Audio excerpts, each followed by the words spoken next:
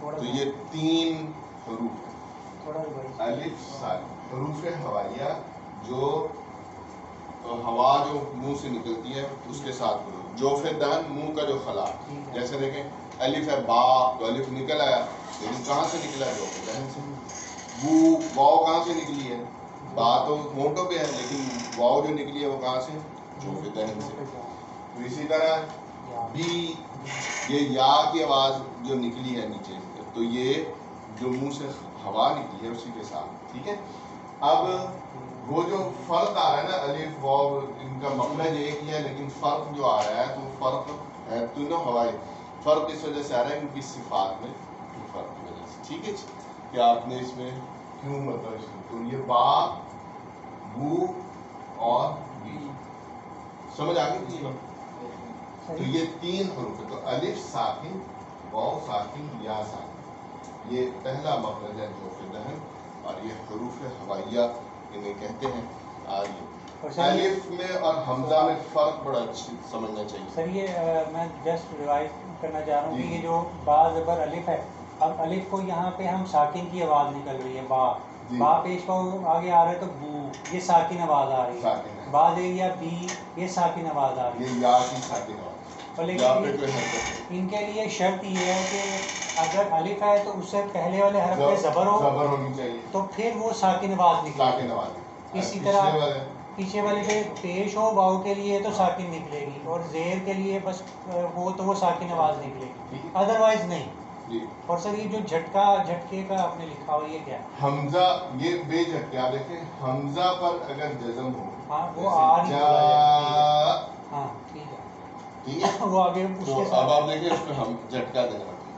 حمزہ کا مخرج آئندہ ہم پڑھیں گے تو اس کا مخرج اور ہے حمزہ کا مخرج ہے حلق کا آخری حصہ یہاں جا کے آواز ٹکتی ہے. دیکھیں کہاں جائے گا تو اس وجہ سے حمزہ کا مخرج اور ہے.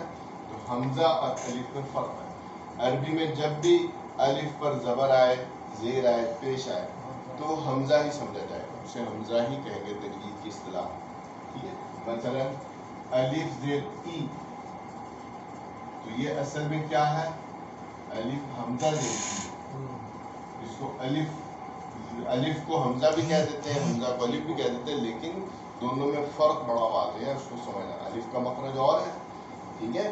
الف جو ہوتا ہے جس پہ جزم ہو ہم عام طور پہ اسے الف کہیں گے اور جس پہ مخرج جس کا حلق کا آخری حصہ ہو اسے حمزہ کہیں گے. ٹھیک ہے. تو حمزہ اور الف کا فرق سمجھ میں آ گیا. تو یہ بنیادی فرق ہے دونوں میں. تو آج ایک مخرج ہم نے پڑھ لیا حروف ہوائیہ. ٹھیک ہے.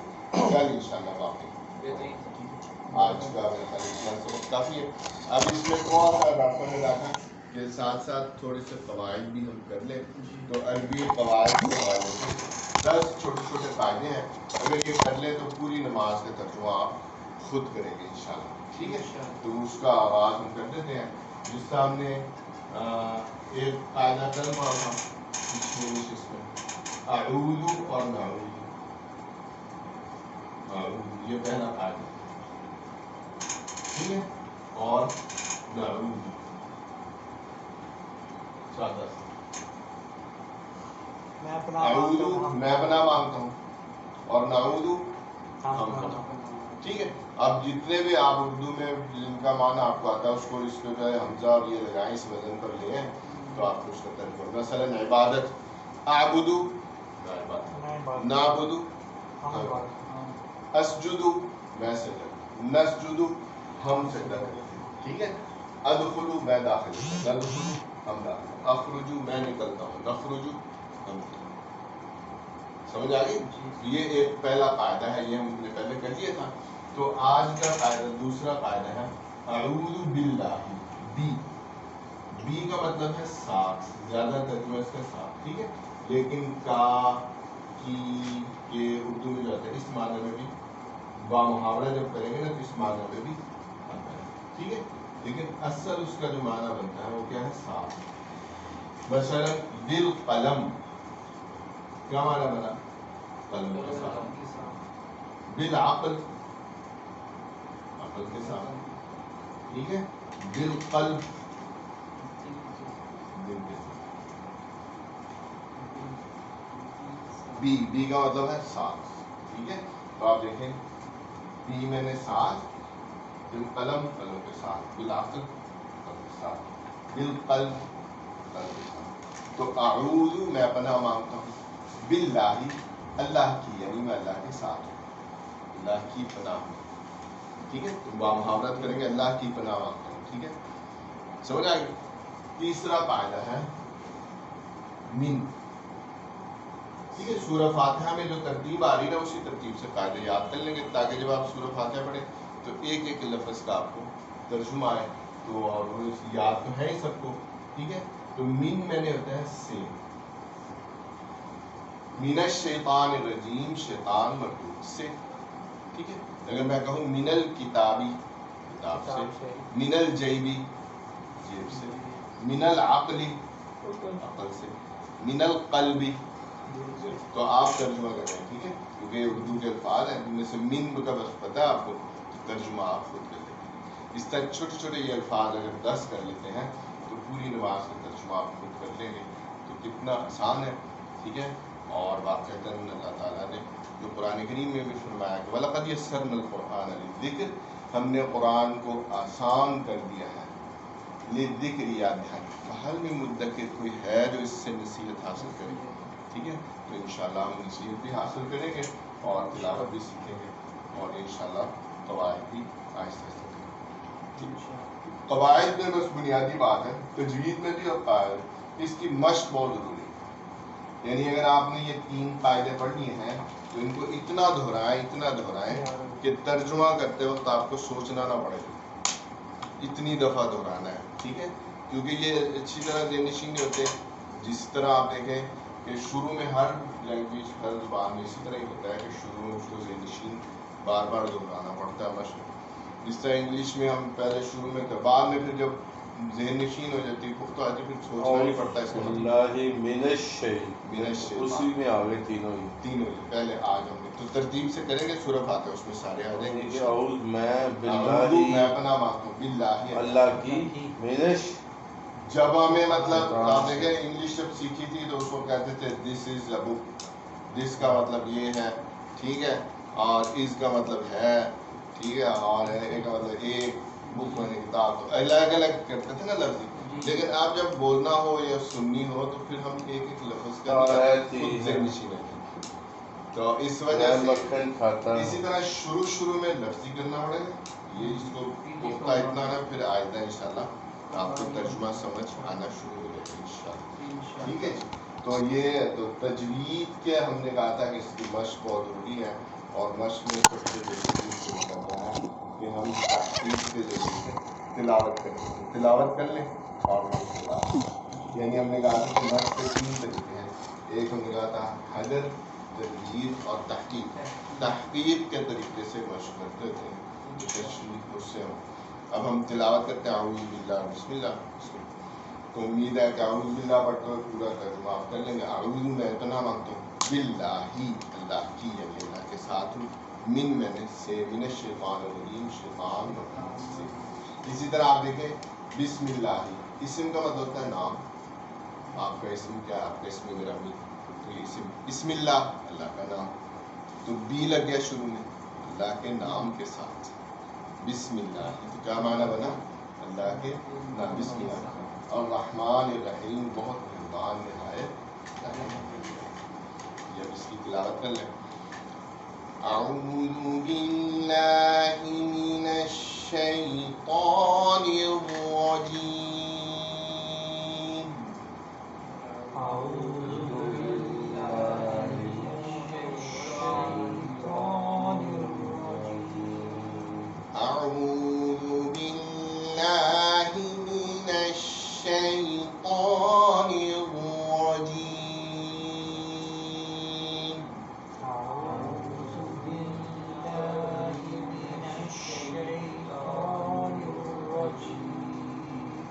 اعوذ باللہ من الشیطان الرجیم. أعوذ بالله من الشيطان الرجيم. بسم